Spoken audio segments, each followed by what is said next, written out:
All right. So timelines. We're officially in the new fiscal year, and school will be starting within the next couple months for all of you. Just want to remind you guys, this first initial start of the school year is going to affect your timeline more than any other time in the year. So it's really important to focus on those tasks that are going to affect your timeline. Um, Reaching out to providers as often as possible to make sure they're assigning services to therapists. Make sure you have providers assigned to all of your services. Follow up on making sure therapists have scheduled with students. Um, when you're reaching out, more important than saying like you need to put a schedule in RSM is finding out if they have actually scheduled with the student. Um, and if you have questions about that, we can talk a little bit more in depth. But more than just getting the data in RSM, we're really more concerned with making sure they've been able to touch base with the family and get something in the books. They don't have to necessarily have the, weekly or monthly schedule set up yet, but we want to make sure they get that first session in as close to the first day of school as possible. And if you do hear back from a provider that they haven't been able to reach the family, make sure you're following up with the SETs and case managers to let them know that a student isn't responsive. Any questions about this?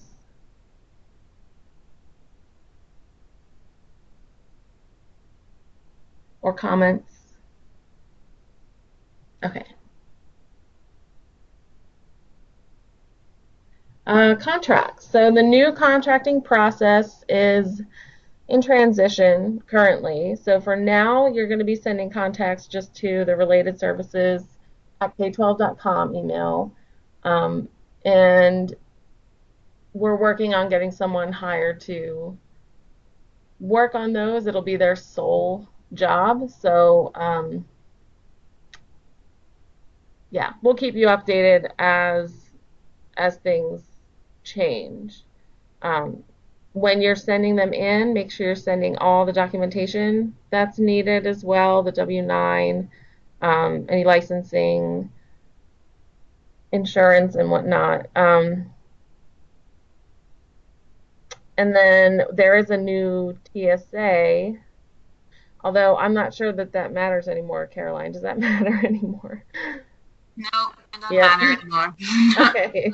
So, And make sure, one thing I've noticed, make sure you guys and this is only for if you use K-12 contracts. So Idaho, this isn't for you, but make sure you are following that process that Stacy sent out, especially when it comes to naming your email, because we're getting emails in where some people are asking us to review the contract information or review the rates before they send them in, and they're kind of getting lumped in with the ones that are supposed to be going to contract. So there's a rubric at the bottom of that email where she says how you need to name your email so we know that it's supposed to go to the new contract process and it's ready to go.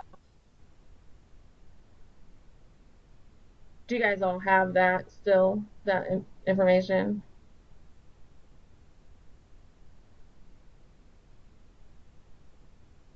I can just resend it out too with this recording.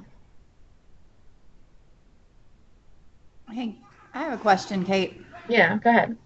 I know she sent out the email and I have it and I can go back and reread it, but since we're on the call, I figure I'll ask you anyways. I have 2 contracts that have already been signed by the, potential providers. Can I keep those as is, or do I have to redo them? I'm just waiting on all their supporting documents right at this point. Caroline. You can keep as is. Sorry, Kate wasn't at our meeting that we had about it. You can keep it as is and just send through and just let them know that it had already been in the works And then if they have to get it re-signed with a new weight, they are responsible for reaching out to the provider to get that signature the new way. Okay, thank you. Okay. Let's see. All right. So reviewing your services for next year. Make sure you guys are all doing this. Pull your ASSR for next year. You're going to have to change the drop down on your reports tab to 2019, 2020 because there have been issues in the past with if you don't have that year selected, sometimes not all of the services come through. So make sure that drop down is selected and then pull the ASSR. And for those of you who did an upload through us, then you'll need to update the THO. You can just pull the ASSR, update it on the spreadsheet, and send that to us, and we can update that on the back end of RSM too. Make sure all your services have a provider assigned. Double check that your group services are set up correctly.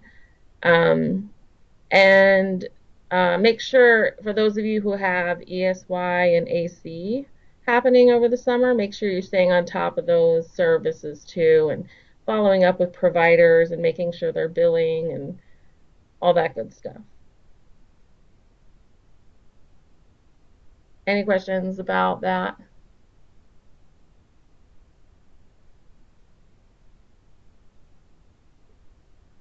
All right, move on.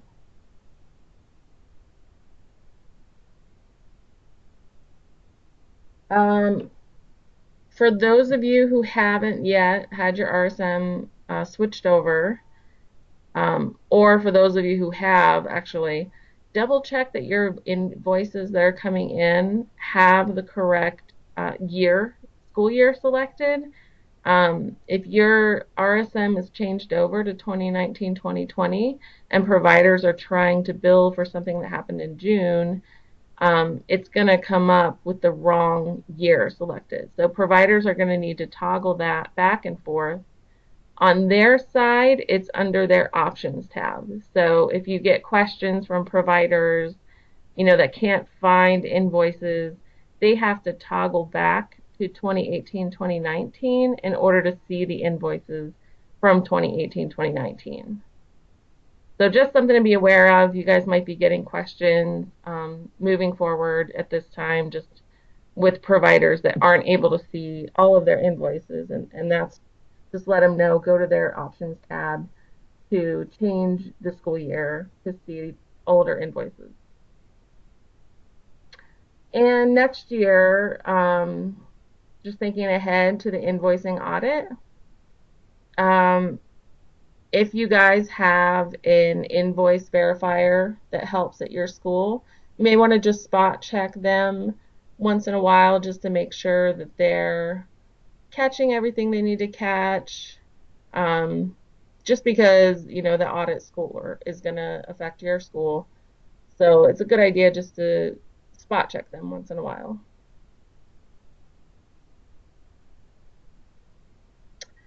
Beginning of the year school checklist.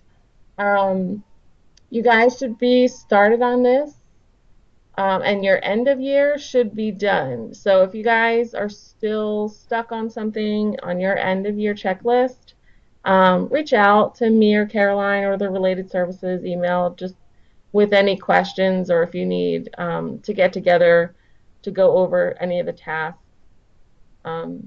And remember, if you have any policy changes in your manual, to update your info boards. That's one of the tasks on the beginning of the year checklist. Just one I wanted to highlight. Does anyone have questions about end of year or beginning of year while we're together?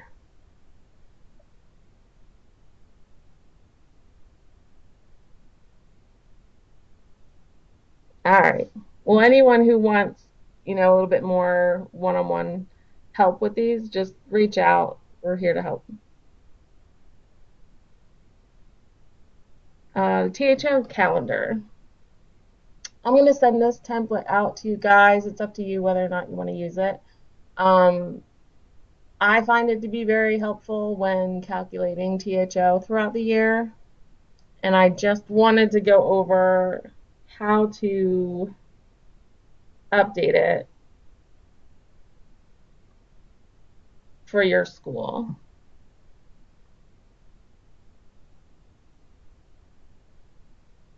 So let me pull it up here. So basically, what I would do is highlight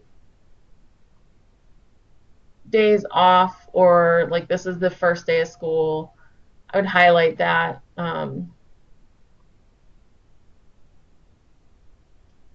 Just initially, comparing it to my calendar, comparing it, and going through and highlighting all of the vacation days. And then starting on the left, you see this says weeks since the start of the year. So I would count this as one, because providers should have plenty of time to get students assigned since we're already referring services to them. And just keep going down. Oops. And then for September 30th, over here, this is the same week, so that's still going to be a 5.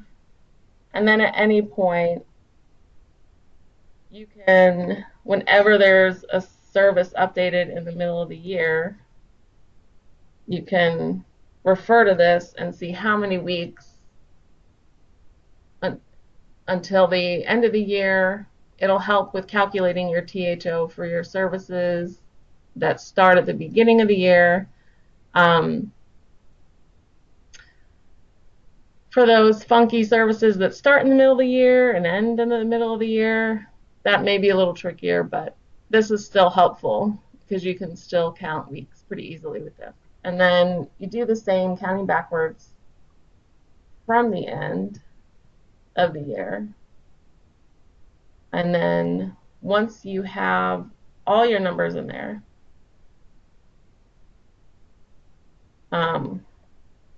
you'll save it as a PDF. So when we get to a holiday week like Thanksgiving, you're just going to put the same number in twice because you're not counting that week. But if someone's IEP is updated on the 18th, you still want to know that number. So I always include the number, just include it, repeat it. Does that make sense? I don't know if I'm explaining this very well or not.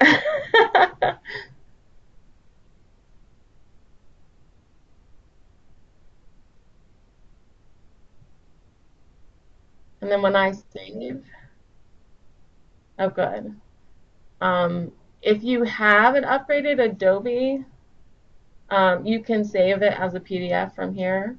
If not, you can save it as, oh no, I'm sorry, print.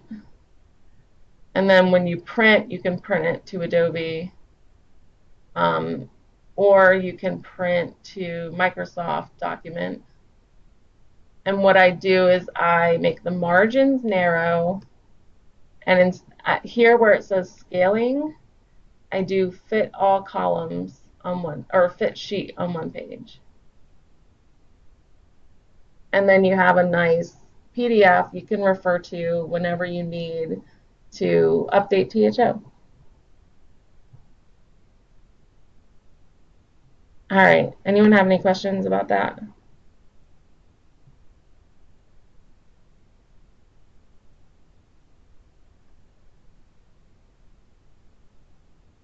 Okay, and if you need to get together one-on-one and go through it, we can do that too. That's that for today. Does anyone have anything they wanted to bring up while we're all together?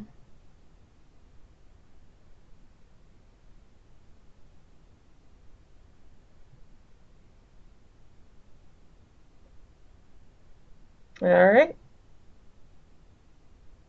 Well, have a great Wednesday, you guys, and we'll talk soon.